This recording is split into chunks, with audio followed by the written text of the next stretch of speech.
สบายดีโดนเด้อมื้อนี้โดนก็มาอยู่คลินิกดร.นุกนั่นเองเพราะว่าเนื่องจากว่าอาทิตย์ที่แล้วโดนกับแจ็คกี้เนาะก็เข้าไปเด็ดบุญบั้งไฟรู้สึกว่าหน้ามองคล้ำแห้งถูกแดดทุกอย่างก็เดี๋ยวจะแปรงโสมหน่อยๆนึงเนาะเฮ็ดให้หน้าใสปิ๊งๆขึ้นหน่อยนึงดี สบายดี อันนี้เมื่อไหร่เขาอยากมาปรึกษาเกี่ยวกับปัญหาที่หายใจ โดย ประมาณนี้ ได้เชิญนั่งทับไปหนึ่ง โอเคเลยเข้าใจ ที่เขาไปเมื่อกี้สังเกตเห็นยังบ่รู้สึกว่า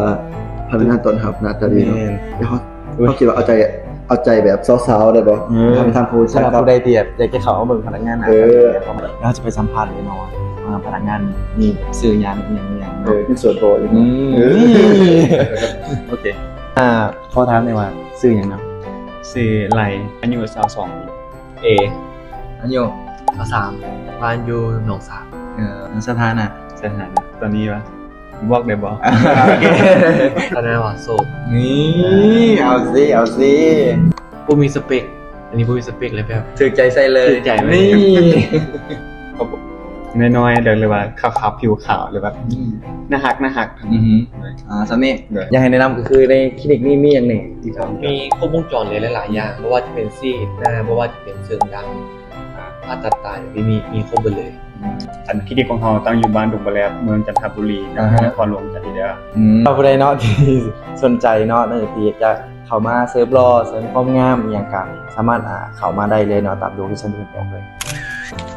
โอเค ตอนนี้ทานโมกับวางแล้วเฮา2คนก็สิขึ้นไปเบิ่งทั้งเทิงเนาะ กำลังสิขึ้นไปเช็คเบิ่งสภาพรวมข้างใน แจ็คกี้ไอ้ผู้เสื้อมามักแบบเขาตกแต่งขับดีนะ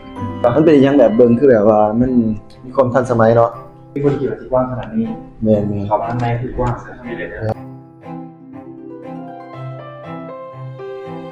ตอนนี้เนาะเฮาก็มาอยู่ที่ห้องมานั่งทานหมออาจจะเฮ็ดคลิปนี้หน้าใส ตอนนี้เขาก็ขึ้นเคียงขึ้นเตียง ขึ้นเตียงแล้วเรียบร้อยเนาะตอนนี้กำลังจะนวดหน้า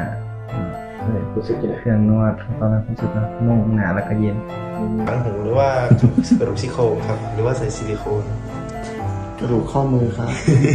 อันนี้คือทรงหนาของพวกเขาที่ว่าเฮ็ดทรีทเมนต์มาก็รู้สึกแบบเบาหนาแฮงเมื่อกี้ส่วนผู้ใดที่แบบว่ามีปัญหาเรื่องผิวหนาหรือว่าอยากมามาศัลยกรรมเลยเนาะเป็นแบบผ่าตัดอีหยังใหญ่ๆเลยก็สามารถเข้ามาปรึกษาทางคลินิกเพิ่นได้ฝากติดตามแน่ว่าดอนกับแจ็คกี้จะไปเฮ็ดคลิปหยังในคลิปต่อไปแล้วหรือว่าอยากให้เฮาเฮ็ดคลิปแบบไรก็สามารถคอมเมนต์กันได้เด้อบ๊ายบาย